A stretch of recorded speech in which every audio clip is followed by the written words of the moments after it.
expect it to be 1.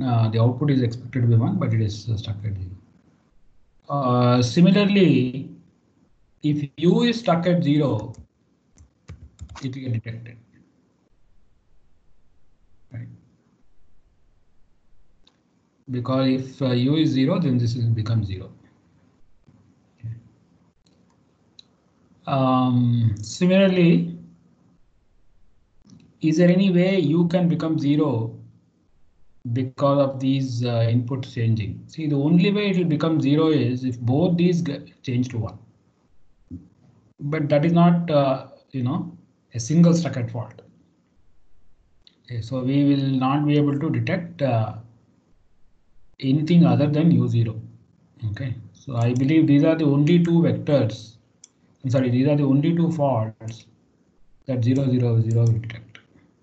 You agree with me?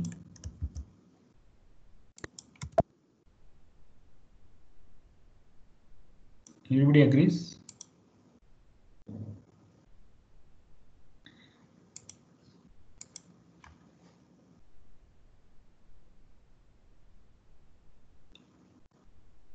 Any questions so far? Now let us try 0, 0, 1.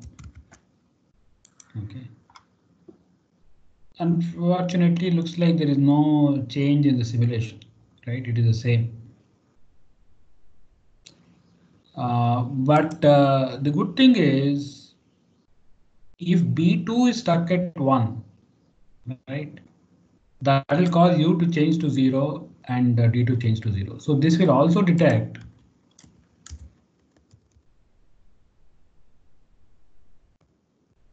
it will detect D0 for sure. It will detect U0 for sure, right? In addition to that, B2 stuck at 1 will also get detected. And B stuck at 1 will also get detected. Stuck at 1, this will change to 1 and this will change to 0 and this will change to 0. Okay.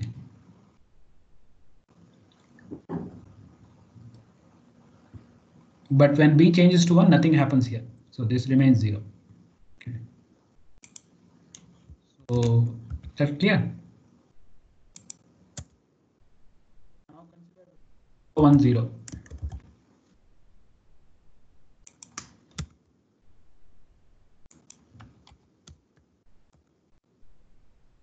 This will cause this to become 0 and this to become 1 and this will remain 1. Right. So this will also detect D0.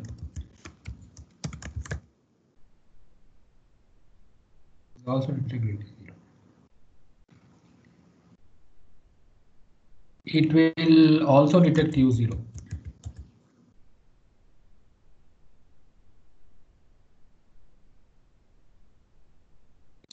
It will detect C1 because if C were to change to 1, then this will change to 0 and there as a result D will also change.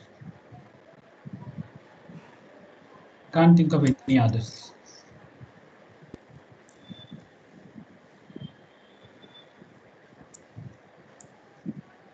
In vector 0, 1, 1.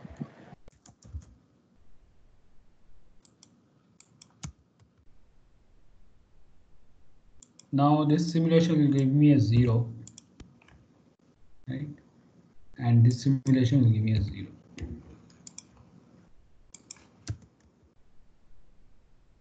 So tell me which faults will it detect? D1, because the good circuit has an output of 0. So if D is stuck at 1, it will get detected. And either of these will get detected. T1 and U1 will also get detected.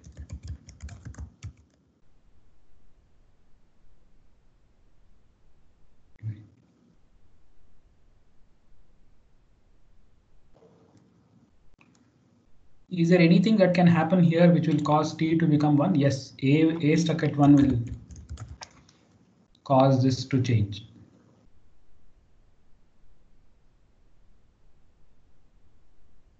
Is there anything that can happen here which can cause U to change to 1? Yes, we can have C0. We can have B2 0.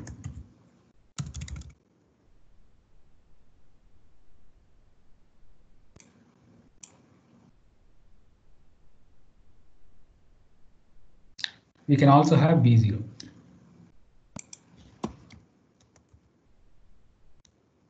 B0 will cause 0 0 to appear here and 0 1 to appear here, and this will change to 1. So 0 1 1 is an excellent vector. It detects 7 tests. Vector 1 0 0.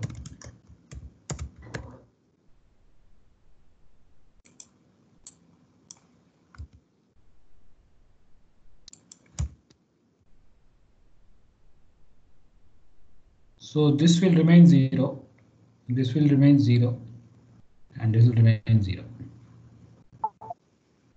Okay. So as a result,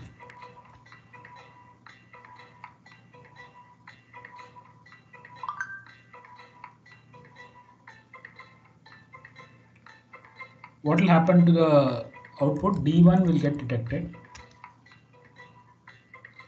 Similarly, T1 and U1 will get detected.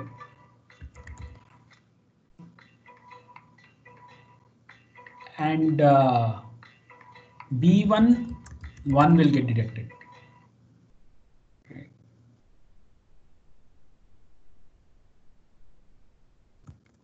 B1 will also get detected. If B is stuck at 1, 1 will reach both of these places. This will become 1, and as a result, D will change to 1.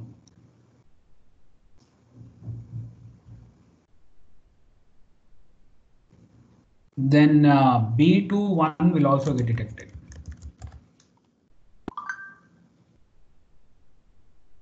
No, sorry, B2 1 will not get detected.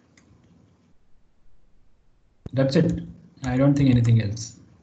See, because B2 1, nothing will happen, right?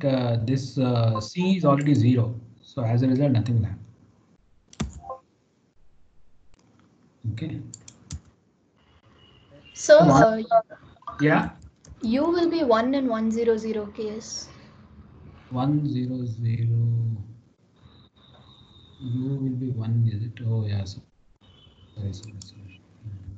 Correct. So what did I do wrong? U0 will get detected. You're right. T1 will get detected, and anything else changes? Yes. B2 1 will also get detected. So D should be 0. No, B2 will not. D is also 1. Huh? Then D should be also 1. I think this is. Let me redo this. 100. 0 0 will cause a 1. 1 0 will cause a 0. 0 1 will cause a 1. All right. D0 will get detected, and U0 will get detected.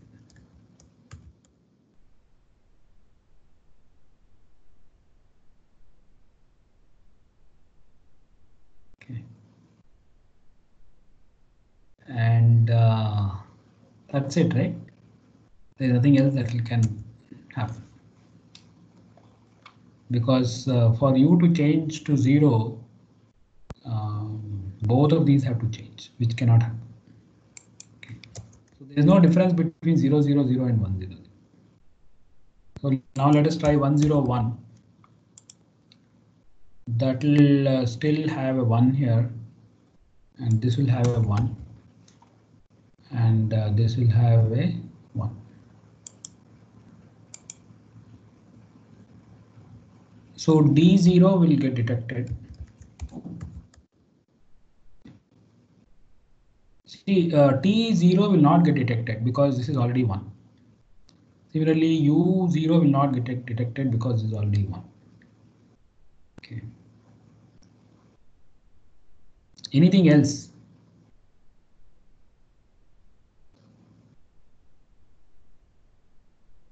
Can anybody tell me anything else will get detected? There is a surprise here. I want you to think about it and tell me. So T will be 0. Huh? So T will be 0. Oh, I'm sorry. T will be 0. Is it? Sorry. T is 0. So as a result, T1 is also get detected. Right. Okay, and because of that, I think B1 will also get detected. And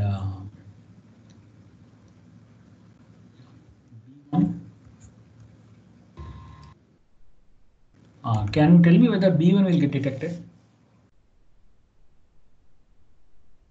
See, B changes to 1. Both of these will change to 1. Okay.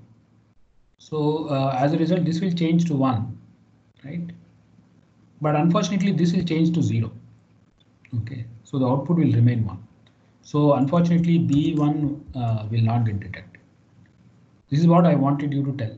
I wanted you to realize that when we have a fan out that converges later, sometimes there will be such surprises. Okay, we will think that B1 will get detected, but it is not getting detected. Okay. Let us have 1, 1, 0. Okay.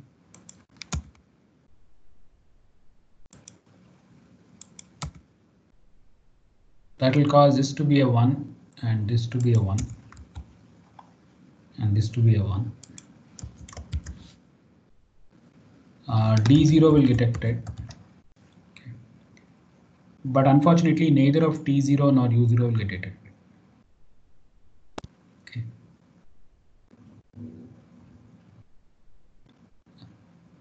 Anything else?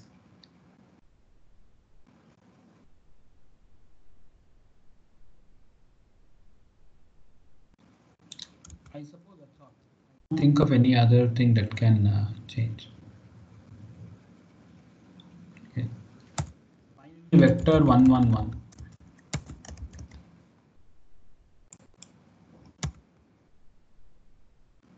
That will cause this to be a 0 and this to be a 1. This to be a 1. D0 will get detected. T0 will get detected. Okay. And D will change to 0 if A were to change to 0. B1 were to change to 0. Right. What about B changes to 0? See, B changes to 0 again will not get detected because if B were to change to 0, this will change to 0, but this will also change to 1. So the output will remain 1. Okay. So I believe these are the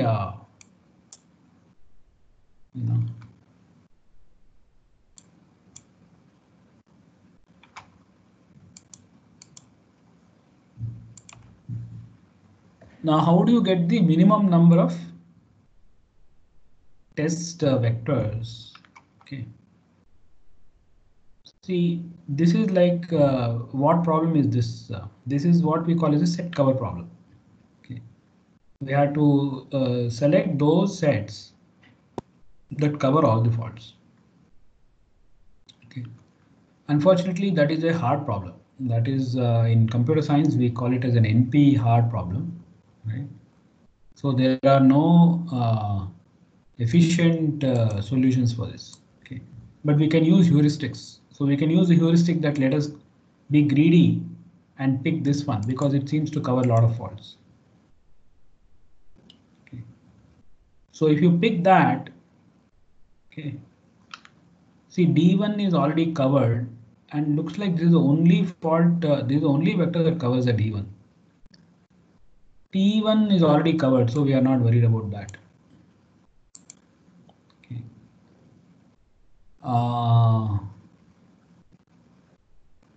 Then U1 is already covered. Is anybody else covering U1? No, nobody else covers U1.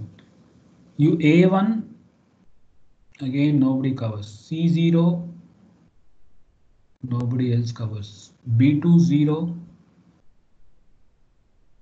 Nobody covers. B0. Nobody covers. So this is a very unique vector. This 0 1 1. Right. So now which are the ones which are not covered? D0 is not yet covered. So we can be again greedy and try to pick this one. Okay. So because D0 is already covered, let us mark these guys off.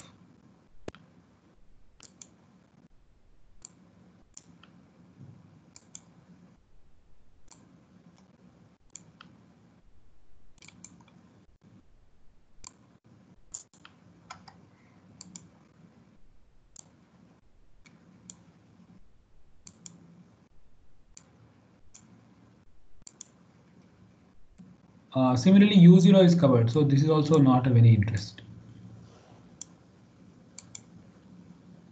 U0 is of not any interest.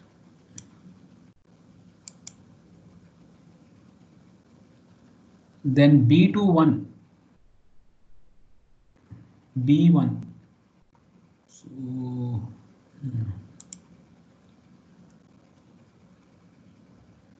looks like that's all there is, right? So now we'll have to again try to be maybe greedy and pick. This will cover 3 faults, so I can pick this guy.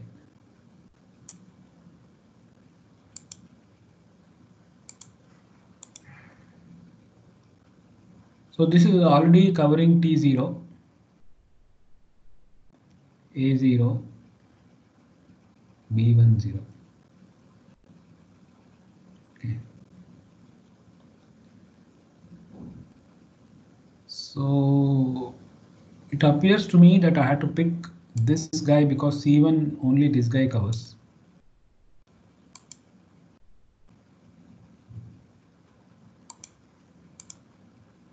And B11 looks like only this guy covers.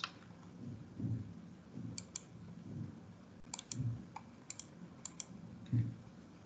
So my answer would be 0 1 1,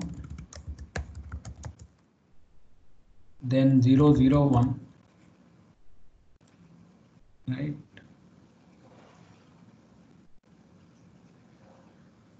Then 0 1 0, 1 1 1, 1 0 1.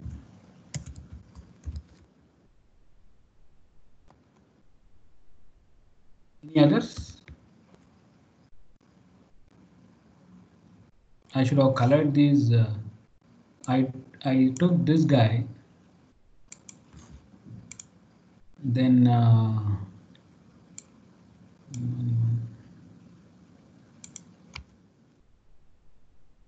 so I think I have 5 vectors out of 8. Okay. So looks like I need at least 5 vectors.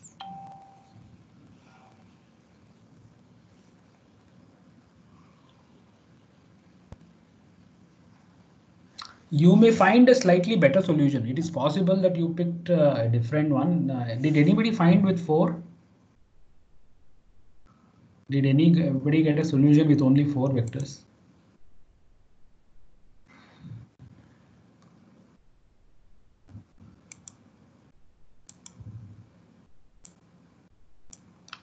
See, because in this circuit, see, nobody else covers B11, so there is no other choice but to pick 0101. So we have to pick this. There is no one else who covers A0, so we have to pick this.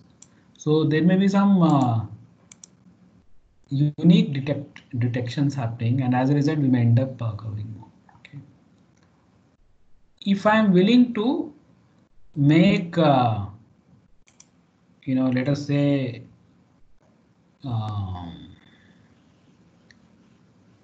this is an observability point. So suppose I say this is also an output.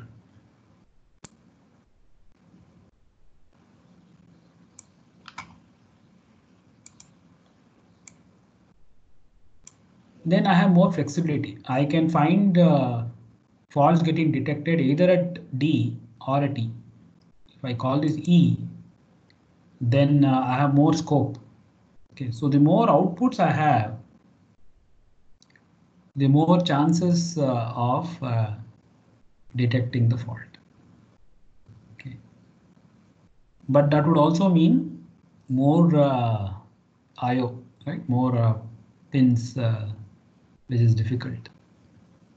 Is that clear to everyone?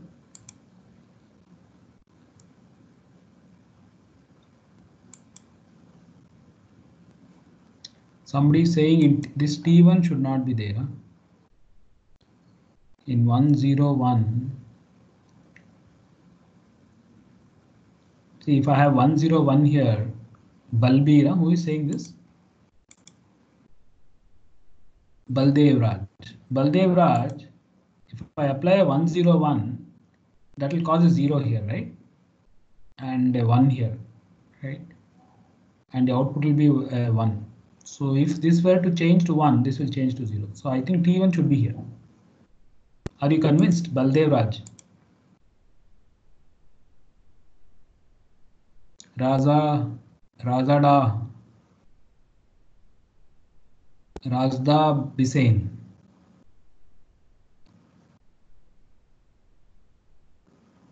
Are you convinced?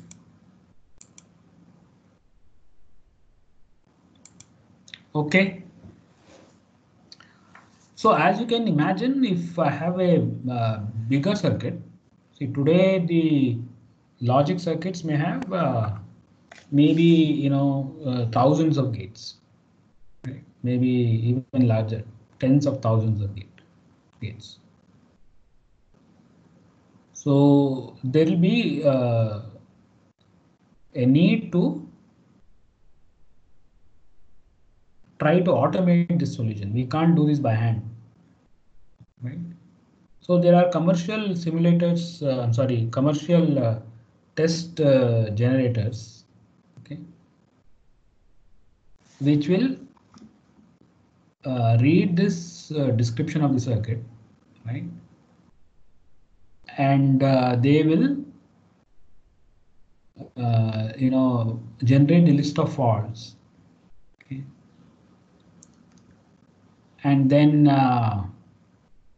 they will try to find the minimum number of vectors required to cover all possible faults. Okay.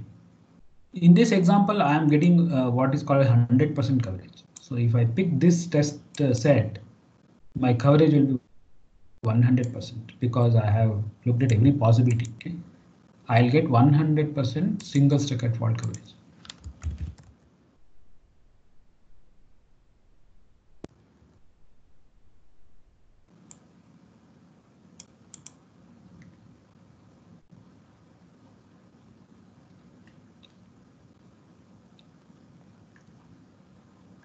But in a bigger circuit, you can imagine, right? This is too much work because here I simulated every combination. Right? But if I have a circuit which has got, let us say, 20 inputs, right?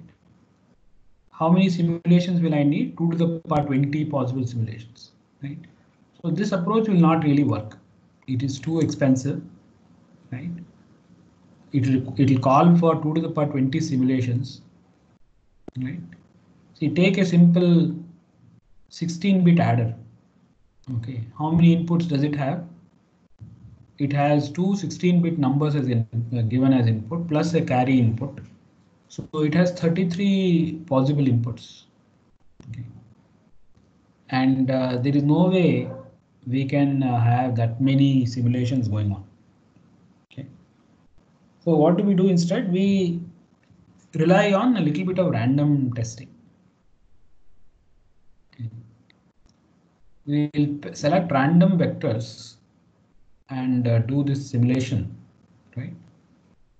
And then we'll tell which are the faults. And it turns out that random vectors actually can detect quite a few faults. Okay. In this example, if I had randomly picked, let us say 3 of them, let us say 0, 0, 1, 1, 0, 1, and 0, 1, 1.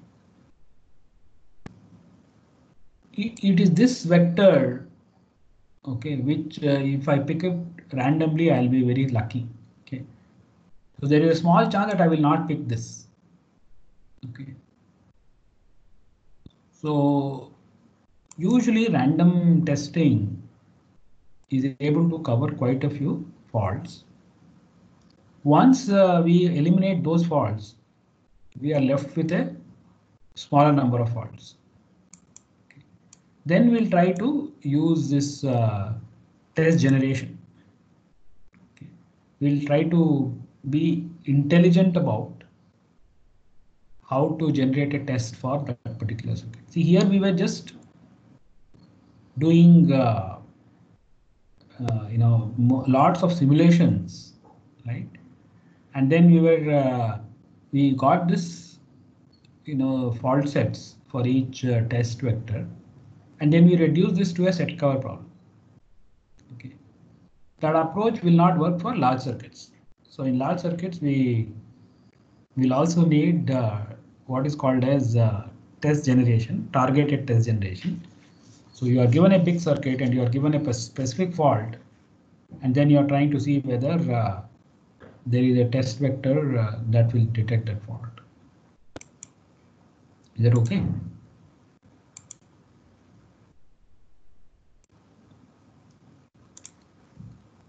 See, unfortunately, sometimes what can happen is there are some faults that you can never detect. Okay, so here is an example. See, maybe you have a big circuit like this.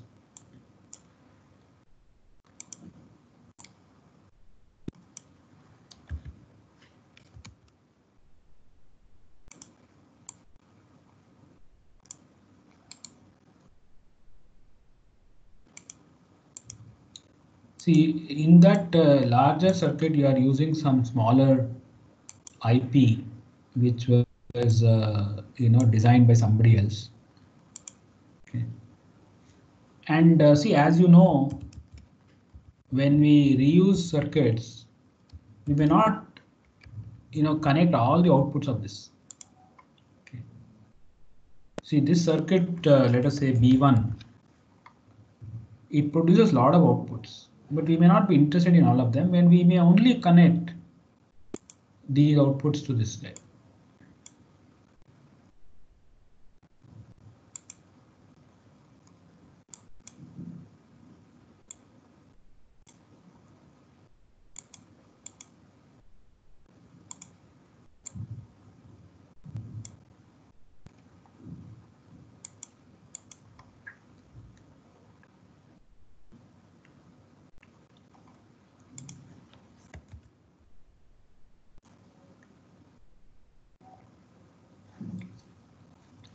So this particular fault here, if at all there is a fault, it will go undetected because there is no way I can observe this line unless I am willing to make this a output. See, if I am willing to force this to be an output, okay, which is weird because I don't even need that output. See, I'm not even interested in using that output. But if I don't somehow create a path between this and one of the outputs, then I will not be able to observe this line, and as a result, I cannot detect any fault here. In addition to that, there may be some combinational logic that is supplying the inputs to this circuit. Okay. And even those faults I will not be able to detect.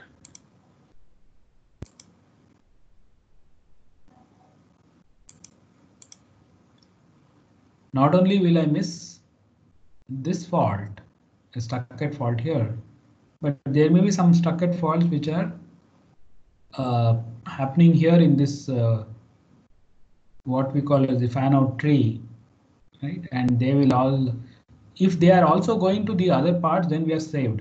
Maybe we can detect. Okay, but if this is a unique circuit, right, and we ended up ignoring the output here, then we'll miss a lot of faults here. Okay. So when you do your fault coverage analysis, sometimes because you are not using some outputs like this, you may find low coverage. Okay, you may initially find the coverage is only 90%. Okay, or 80%. If you find 80%, then there is some serious bad design here. Okay, if you think about it, somebody decided to use this block B1. They were just being lazy to design another block which only produces the required outputs. They decided to use a bigger, more powerful block, but they are ignoring a lot of outputs. So optimizing this will help. Okay. Or we have to add some extra logic to make this observable. That clear to everybody?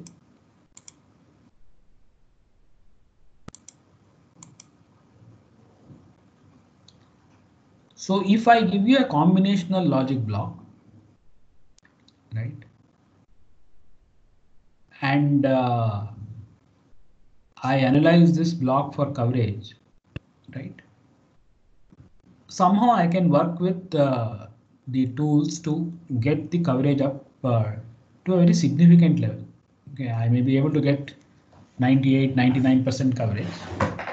Okay, and the ones which I cannot cover are these unfortunate cases like this.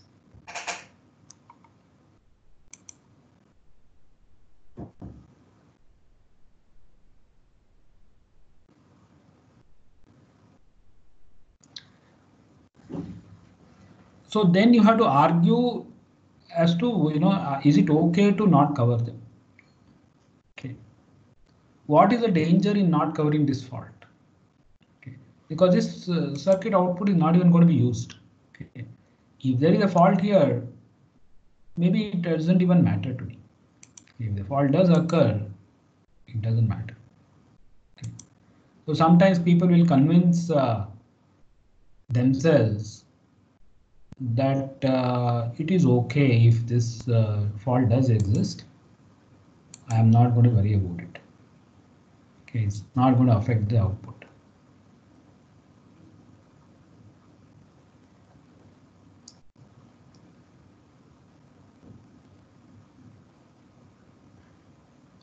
But some people will also argue the other way around. They will say that the purpose of testing. Okay, what is the purpose of testing? We want to know whether we are manufacturing a lot of chips, and we want to know whether some of them are defective and we want to throw them away. Okay. In this example, suppose a fault does exist here. Right? Is it okay to sell this to a customer? Okay. There is a fault, except that it is dormant. It is not visible here. Okay.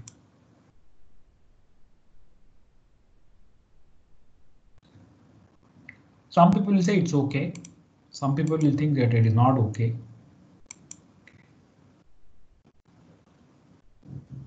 Some people will also argue that if a defect is taking place, okay, and you have ignored that defect, right, then maybe you are not analyzing the root cause.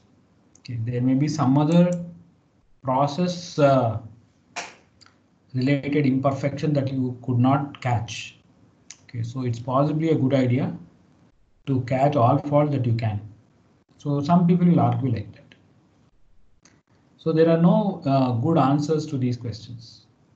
Okay. There is no one answer. Is it clear? Any doubts?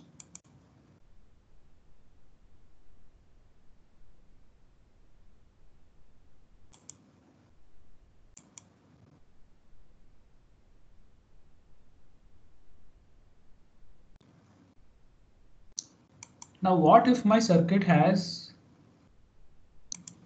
some sequential elements like flip-flops?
So if you have a counter or some such circuit, right, you will have some combinational logic, right? And then there may be flip-flops. And there may be many of these.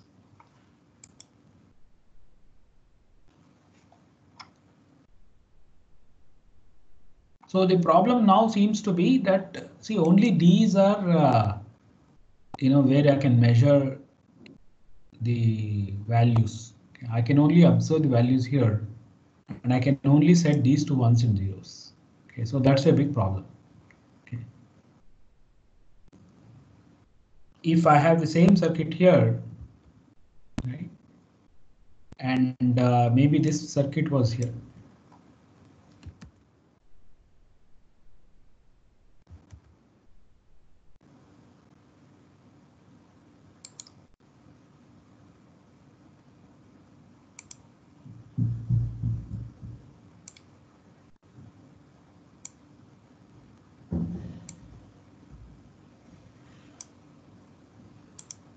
Okay, some smaller version of the circuit is present here.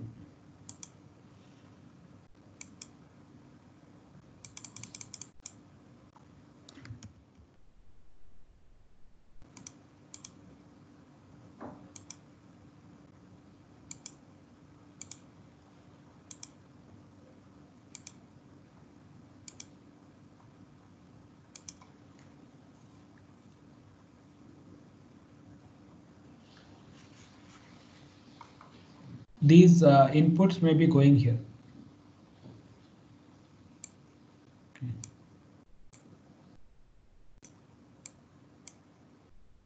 This input may be coming as an input A and B and so on.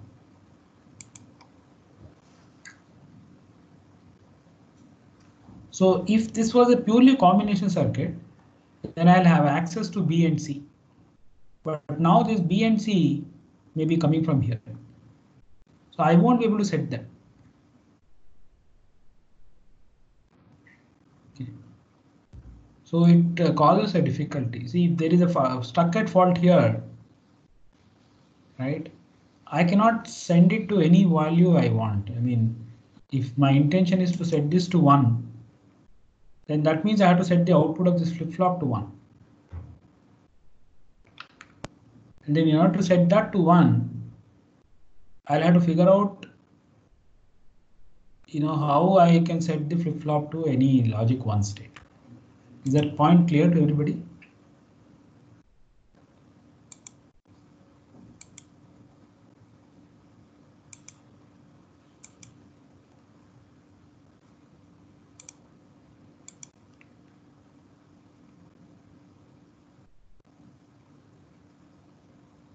Any doubts?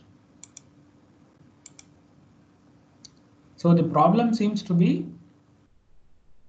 that I cannot send these values to whatever I want in order to test this combination.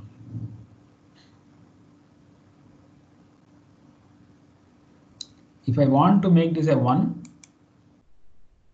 then I had to go backwards and see, hey, what will cause this flip-flop to become 1? Sometimes, you may want this to be a 0 and this to be a 1, and that will be even harder. Right? So it becomes very tricky, right? You can try to solve that problem by writing a smart tool, right? And people have tried and they have figured out that it is too expensive, too difficult. Okay. So they don't do it that way anymore. So what they do is they say, let us, give the ability for these flip-flops to, what do I need? I need the ability to put any value I want in any of the flip-flops. Okay, I want to be able to set it to 0 or set it to 1. So one way is to, have these little multiplexers.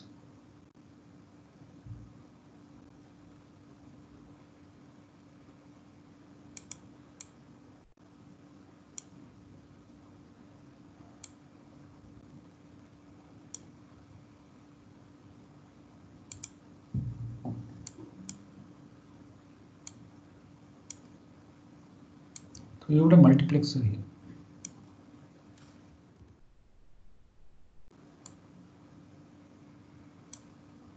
Okay. And then you say, hey, let me have an extra pin here.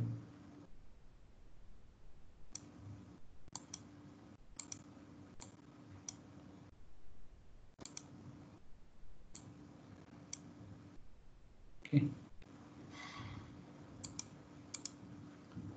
So this input is called as a serial input,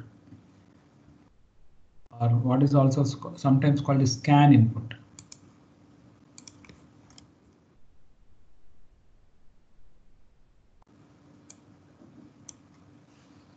And I have a mux control.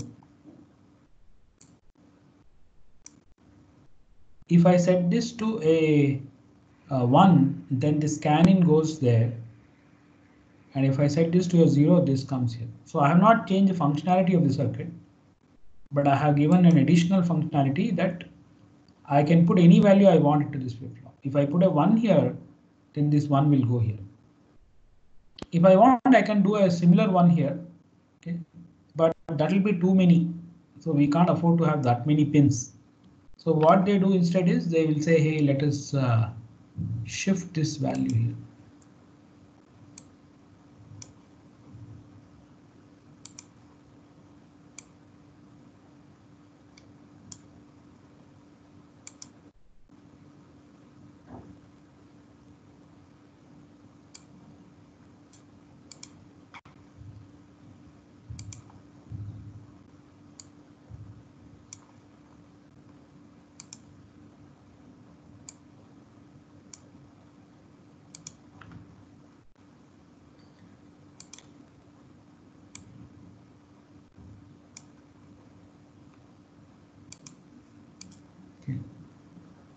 So what will I do? Suppose my intention is to send this flip-flop to 0, 1 state. Okay, I want a 0 here and I want a 1 here. Okay. Then what I will do is I will send this. See, this same control is also going here. See this control scan control.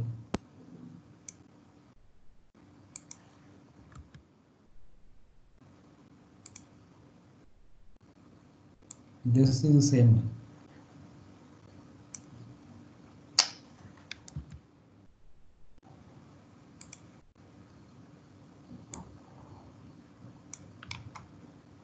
So the same control signal is the same for all the multiplexers, and that is called as a test mode signal.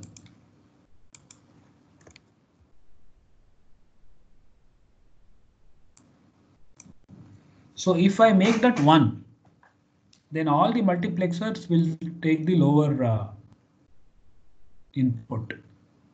If I make the 0, then they will take the regular input that the circuit is providing. Okay.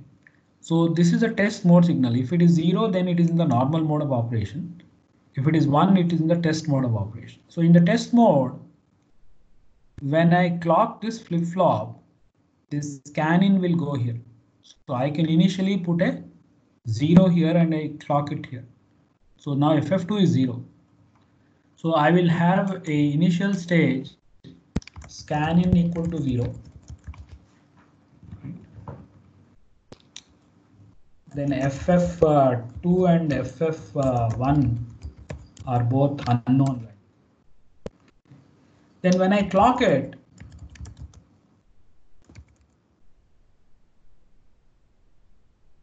then FF2 becomes 0,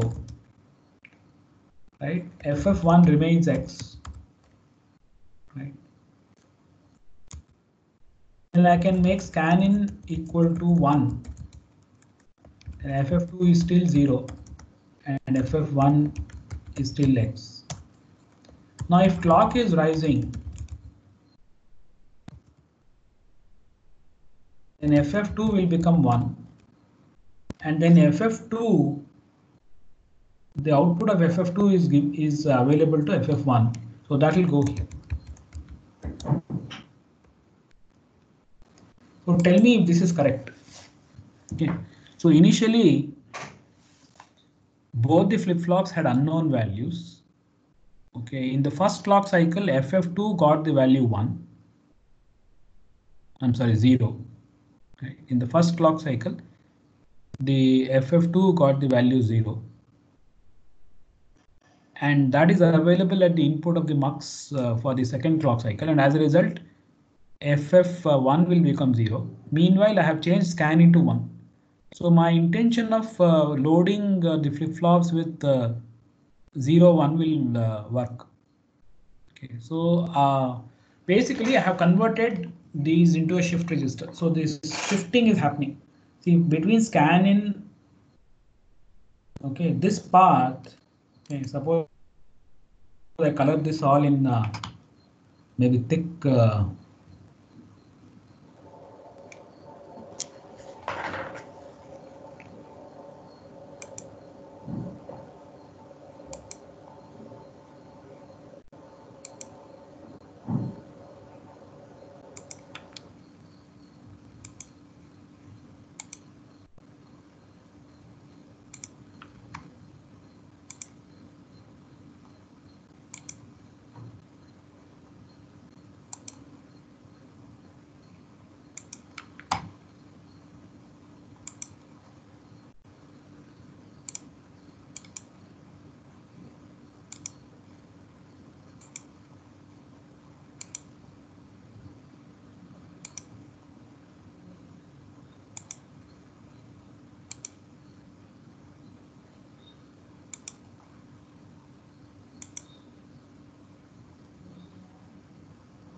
so from here to here, okay.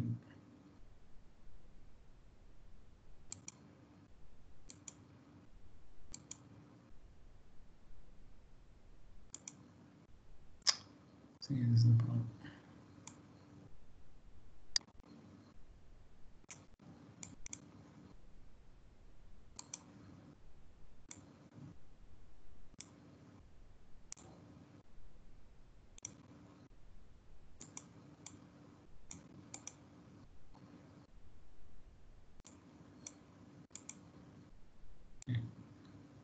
And then this part also should be thick. This also should be thick. Okay. So we have a shift register. So I can put it in the test mode of operation and shift in whatever sequence I want into the flip-flops. So then I can get any values at the input of this combination logic. Okay. So if I know how to test this guy using the method that I told you earlier, I can apply the same method here for this combination logic, right? And I can apply all those test vectors using this method. Is that clear to everybody? Any questions here?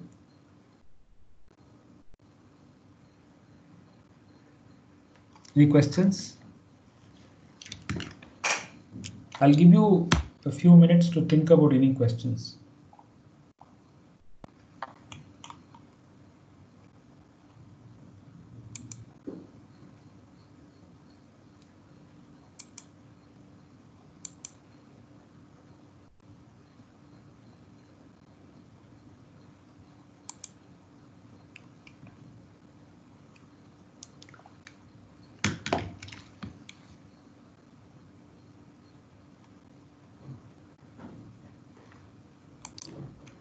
So sometimes we write it like this. We say this is our combination logic.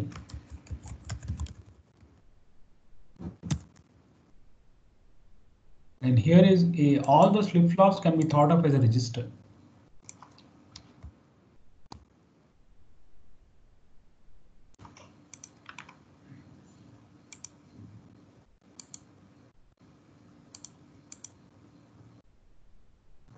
And there may be some primary outputs.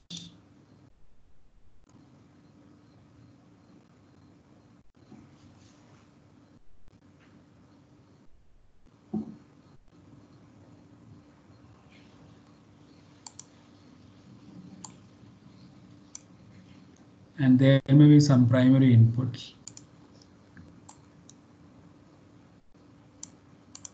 Okay. And there may be some feedback inputs.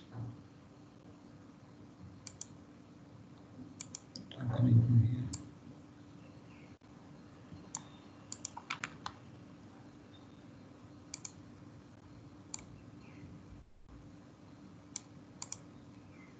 Right.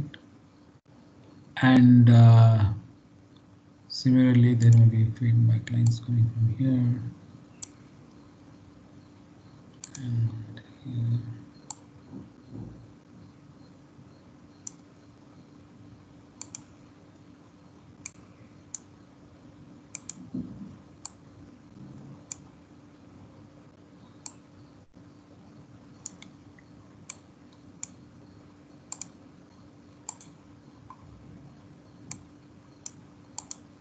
Okay, so this is what my original circuit was. Okay. Now I have a mode in which I can initialize these flops using scan in and scan out.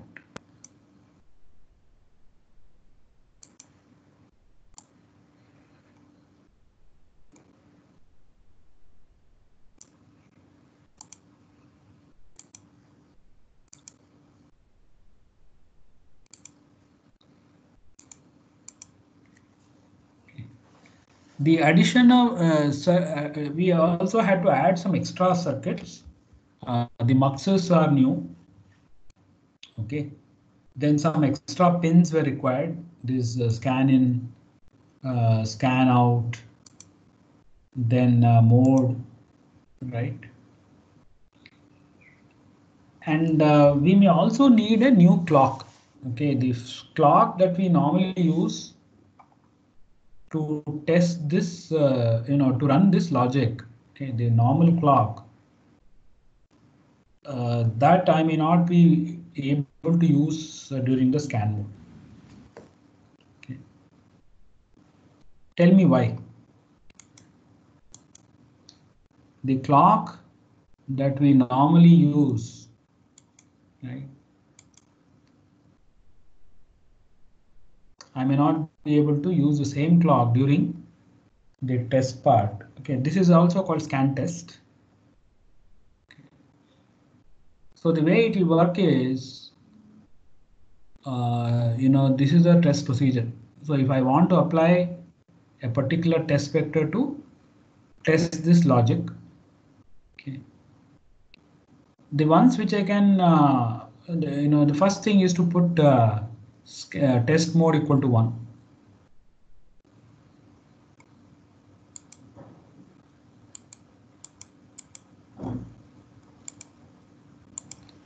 Set test mode equal to 1.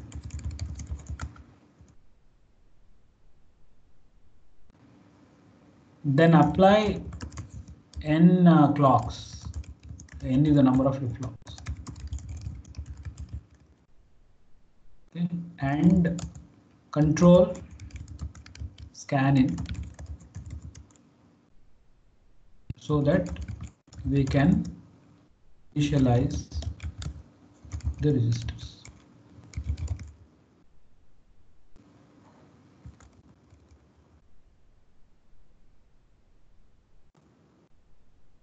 Now apply the inputs to combination logic. I mean these inputs.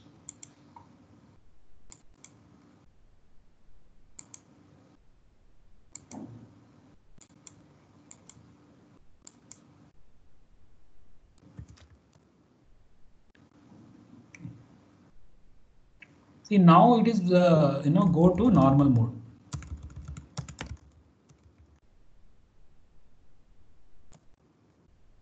So now it will respond to this whatever you have initialized, right? And you can apply a clock. Okay. So this time the inputs coming from here are getting registered into the flip-flop. So reg will capture the response to the test vector. So whatever is the circuit's output, some of them may be visible here, and whatever is not visible here will get captured here.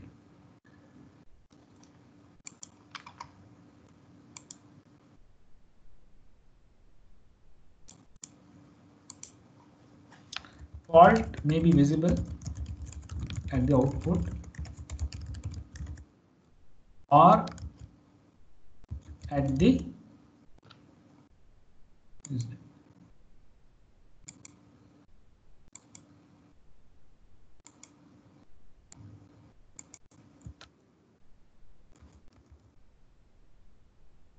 business. In which case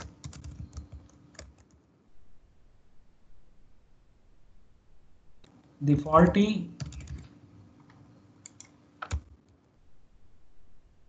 outputs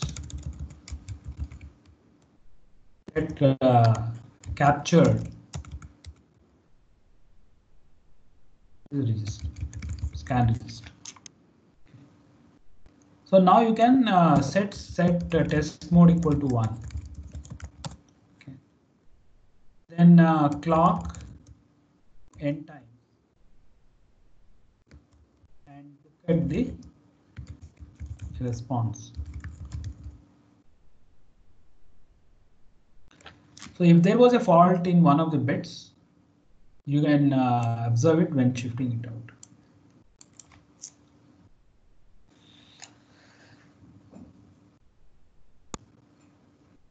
So you see, it's a long drawn procedure. In order to test for one fault here, you'll have to apply n clock pulses first.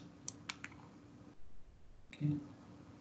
And then apply one clock pulse for normal mode of operation. And again another n clock pulses.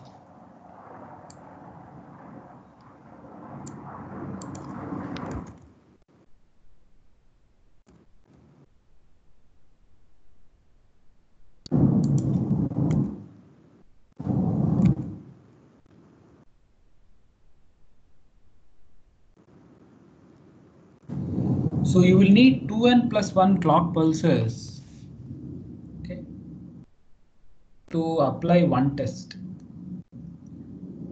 Okay, it's quite slow. What you could do is when you are applying these n clock pulses, you could also be shifting in the test vector for the second here. So you could do pipelining.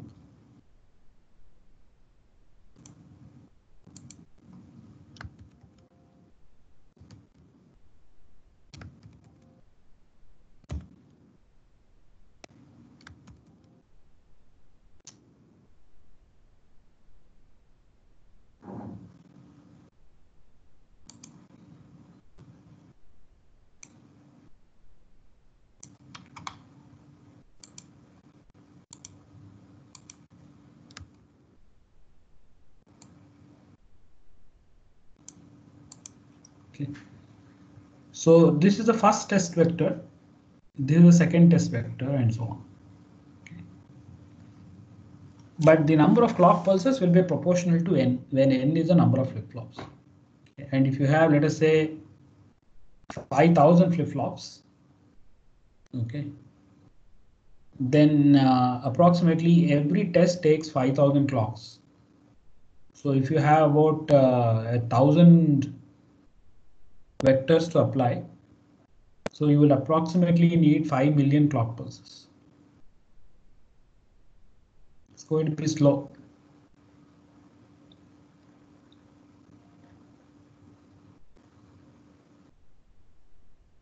Not only that, see, normally, you know, somebody would have designed this carefully, right? To ensure that, you know, there is minimum amount of power dissipation. Okay. I want you to take maybe a few minutes of break, ask me questions, and then we'll come back. Sir, can you explain how it will be 2n plus 1? Okay. The first, see, first you have to initialize this register that takes n clock pulses. Then you apply one clock pulse in the normal mode. You set test mode equal to 1. I'm sorry, you set test mode equal to 0 and apply 1 clock. So that is this 1 clock pulse. Then you go back to test mode equal to 1 and apply n clock pulses. So there are n here. There is 1 here and there are n here. So n plus 1 plus n. That is why it's 2n plus 1. That clear?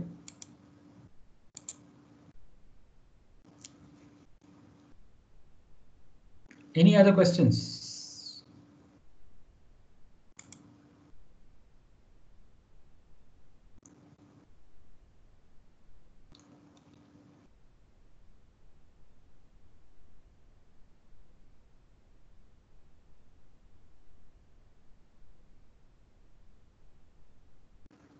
So where are these vectors coming from? You see, they come from a big, you know, something on the tester.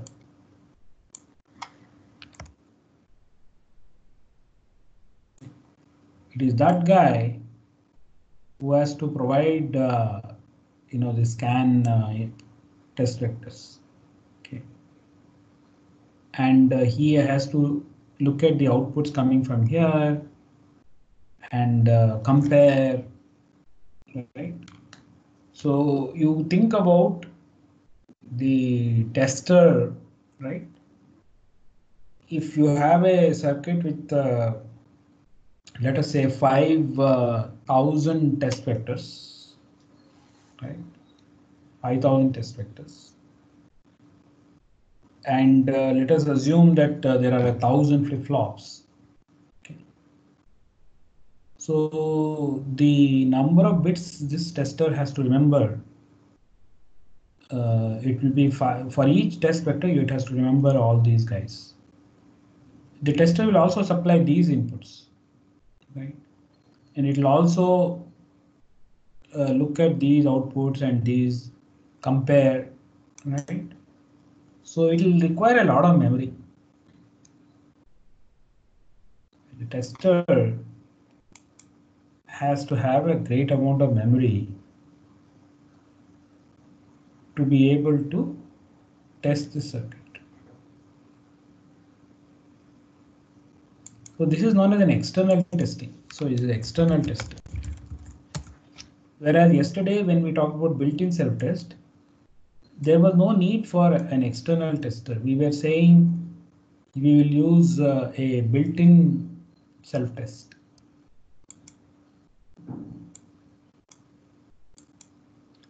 See, today we cannot eliminate entirely the tester.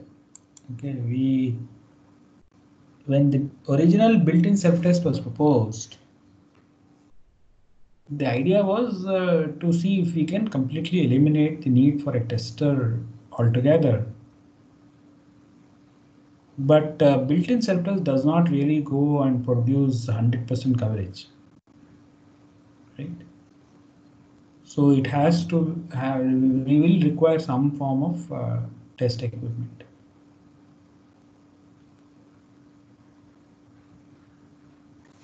Any doubts?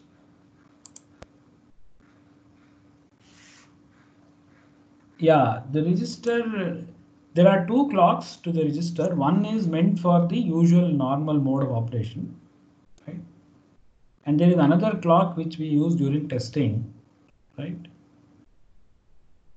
So that we can apply the tests relatively slowly.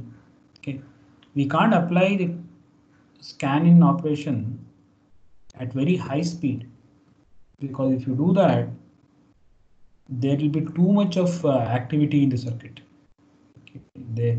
If you are randomly shifting it all kinds of zeros and ones, that may cause too much of toggling activity in the circuit, and as a result the power dissipation will go very high. So for that reason they try to apply it slowly. So if your actual circuit works at maybe a few hundred megahertz, right? The scan input, the scan clock may be only about 25 megahertz or 50 megahertz or something. So it will be almost 1/10.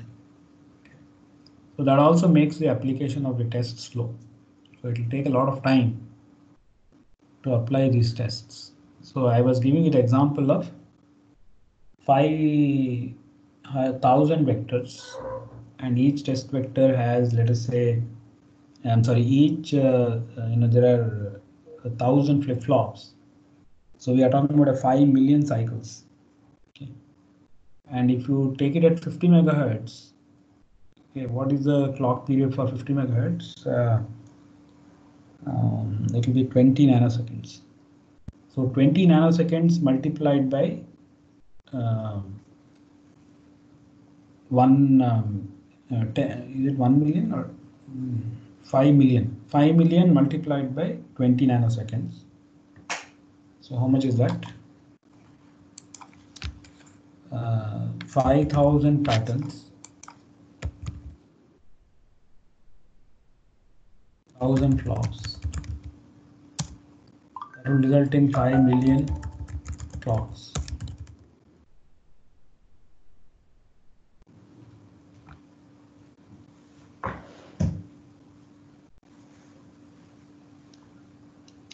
And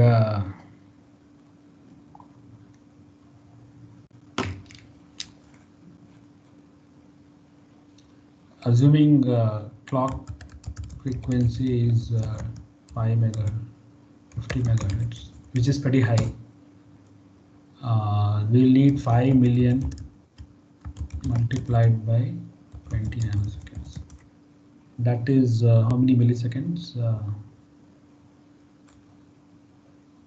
100 milliseconds.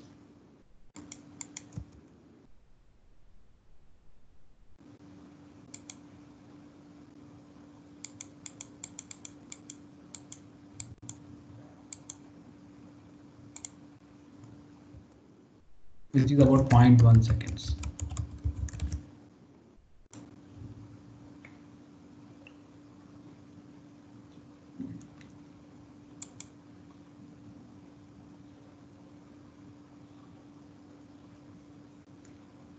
if we increase this further to 10,000, this will again go up.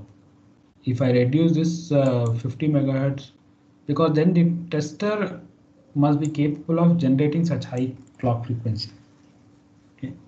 If the tester doesn't have that capability, then you may have to reduce that further, maybe to 25 megahertz or 10 megahertz or something like that. Okay. Then it will slow down further. So it is not uncommon today for the test to take a few seconds. Okay. And that will be very expensive because we are testing lots of chips. Okay, maybe there are 5 million chips to be tested. And 5 million chips multiplied by, let us say, even 1 second per chip will be 5 million seconds. Okay, how much is 5 million seconds? You can calculate how many hours it will become, right? And you may not be able to continuously test like that. Okay, there is some human intervention required also. So testing is quite expensive from that point. Okay. So my point is you can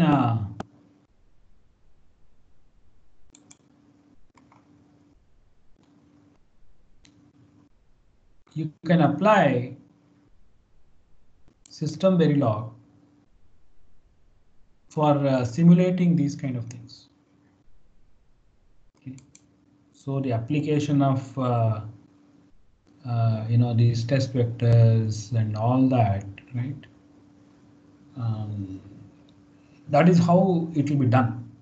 Okay, so Verilog or System Verilog is used for simulating both the functional logic. Okay. It's also used to simulate the test logic. Okay. All this is the test logic. See, extra circuits that we put in, right? These extra pins, all this will be called the test logic. Okay. These are also going to cause more area. See, all these multiplexers are also resulting in more area. There is more wiring happening, right? Earlier, these wires were not there. Okay, now we have all these extra wires. Okay, so they require more area. There will be more wiring congestion that will result from this. There will be more capacitance because of these wires, more delay at these points. So all these are the price we have to pay for being able to test this logic. Okay. So we can understand that there is considerable amount of overhead that we have to incur to ensure good testability. Any questions?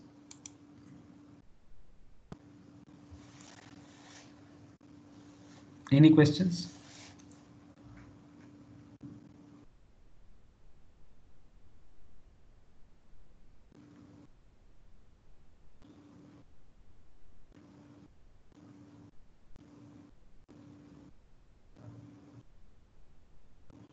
Yash Gupta, do you have any question?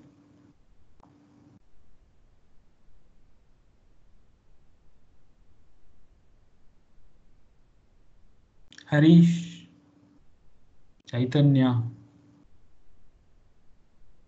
Jyotsna, Harsha. Any doubts? Sir, Mudit has asked some question in chat, sir.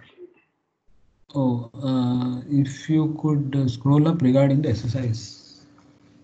Okay. Yes. What is the question?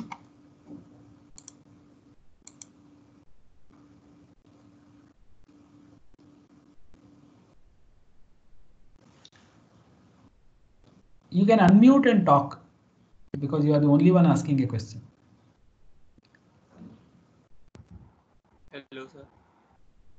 Go ahead. Sir, am I audible? Huh? Am I audible? Yeah.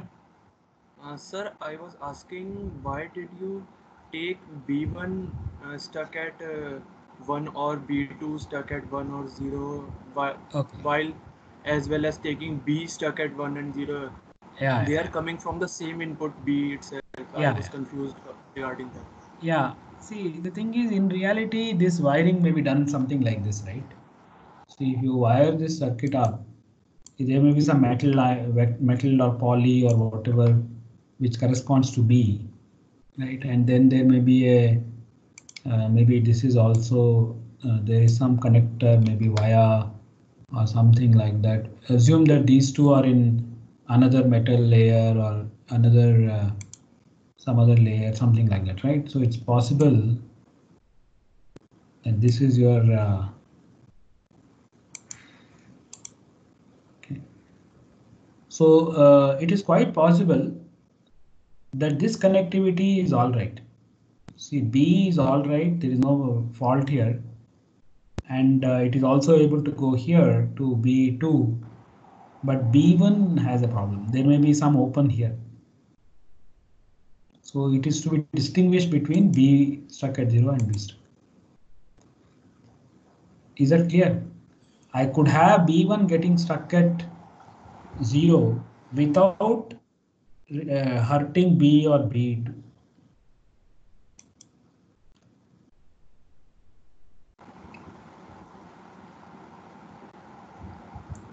Any other questions?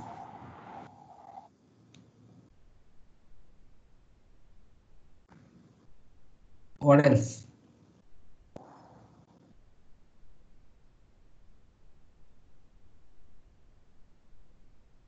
Okay, any other questions? So maybe we should begin to summarize now, right? So let us look at what we have been doing for all these days. So we talked about verification, right?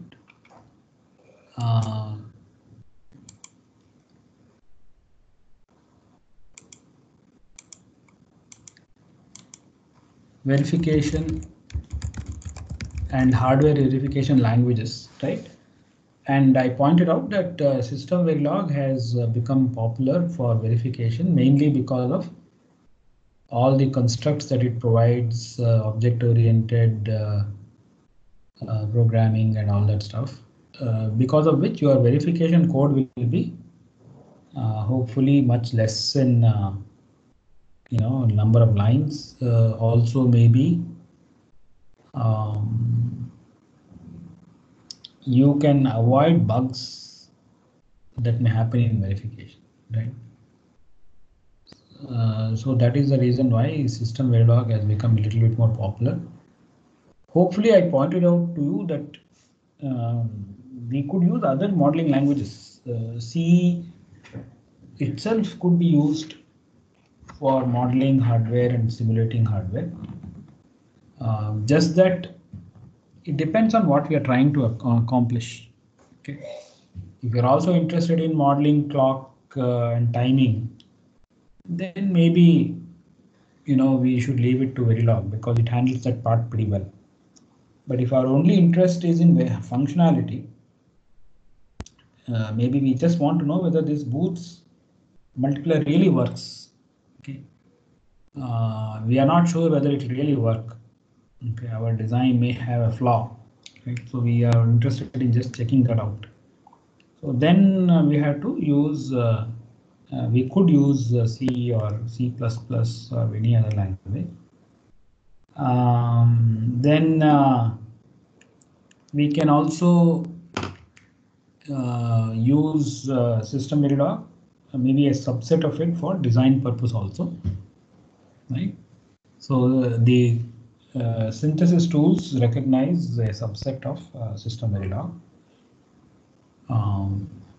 But you should know what is meant for verification and what is meant for design. Okay.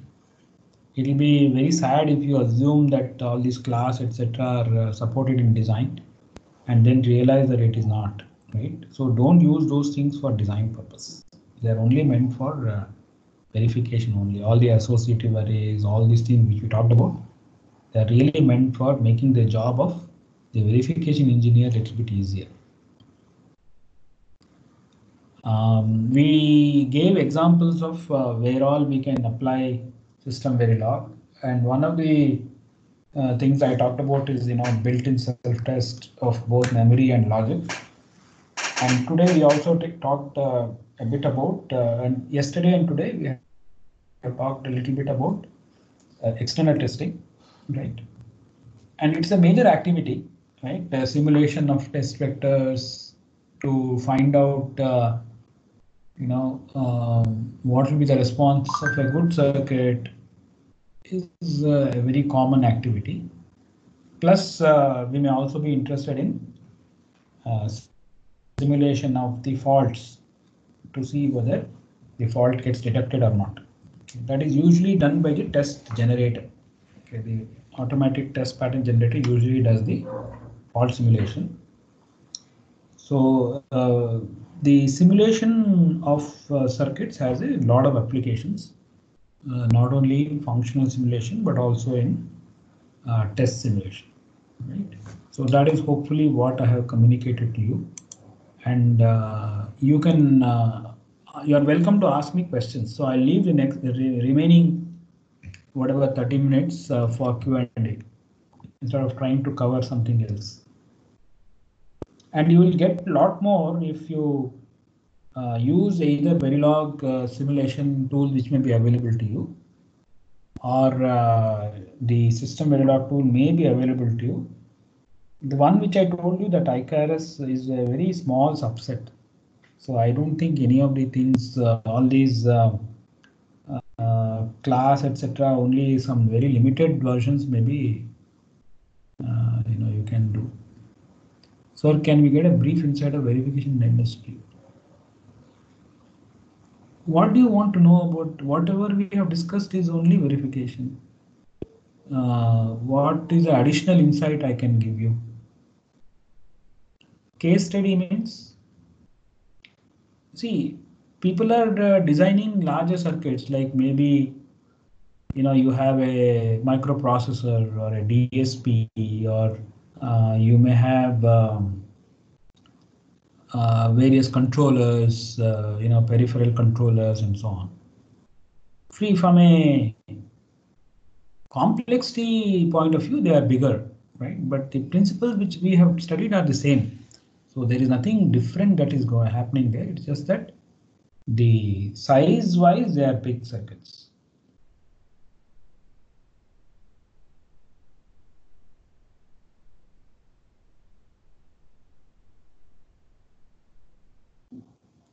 What else?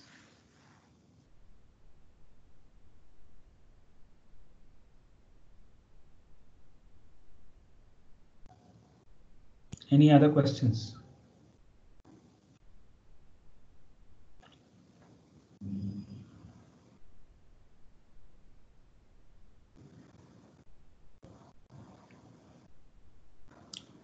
Any of the previous days. It could be from the system Verilog syntax, etc. Or later we went into these LFSR and all that stuff. Any of the doubts there? Built-in self-test.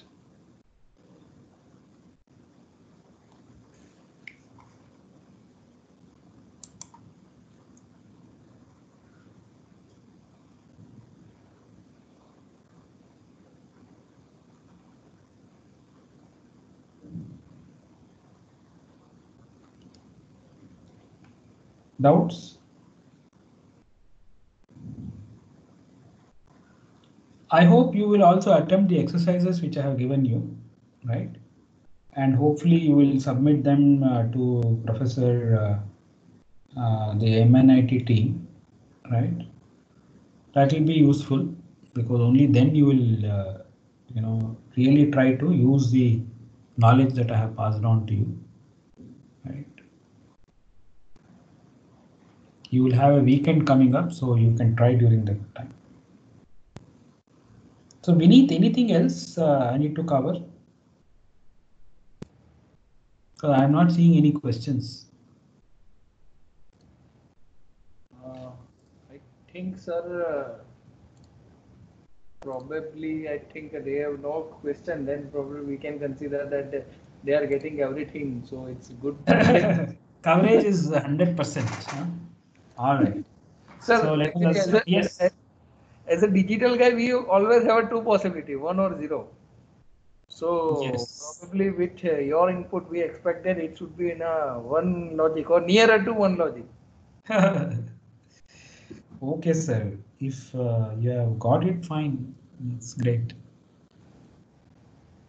Okay, in that case, maybe today we'll close a bit early. That will give you some more time to practice, or maybe I can give you a quiz right now. That way.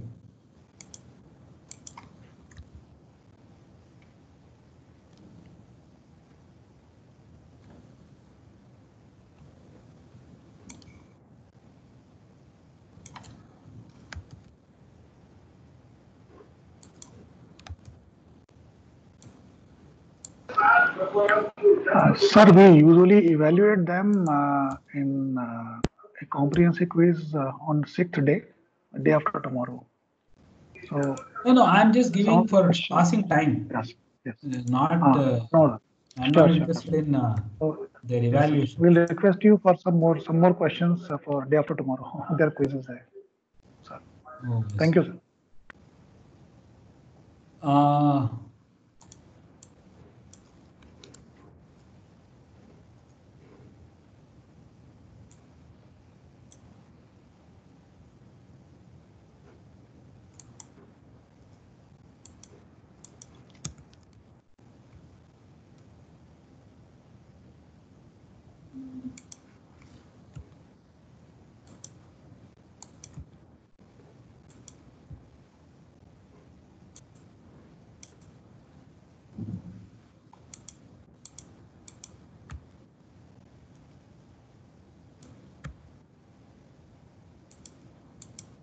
So in this circuit,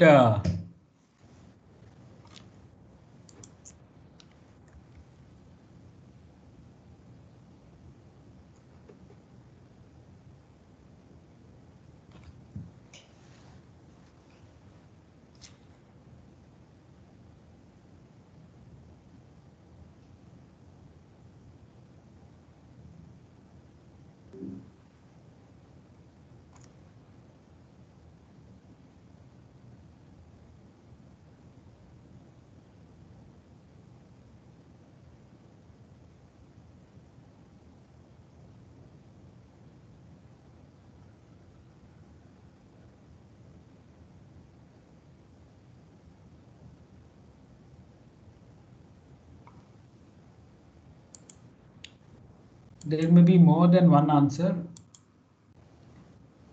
Tell me one answer.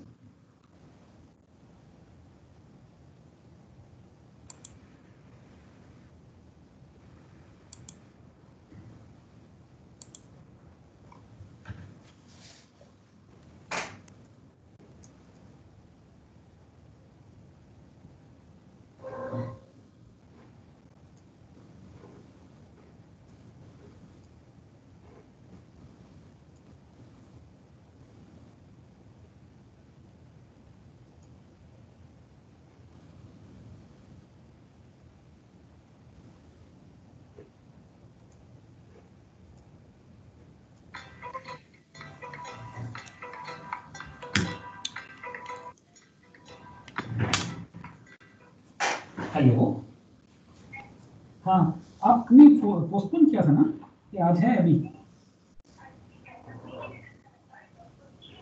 Okay okay, I'll join.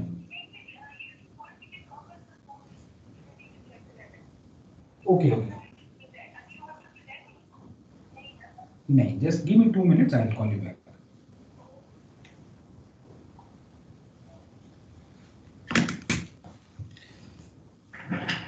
So you can, I'll send these questions to Professor Sahula, and you can go ahead.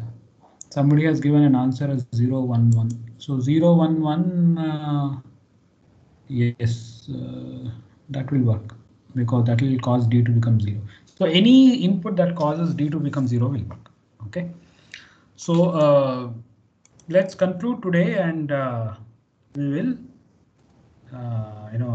I'll give some questions to Professor Sahula, and you can answer them later. So thank you, everyone.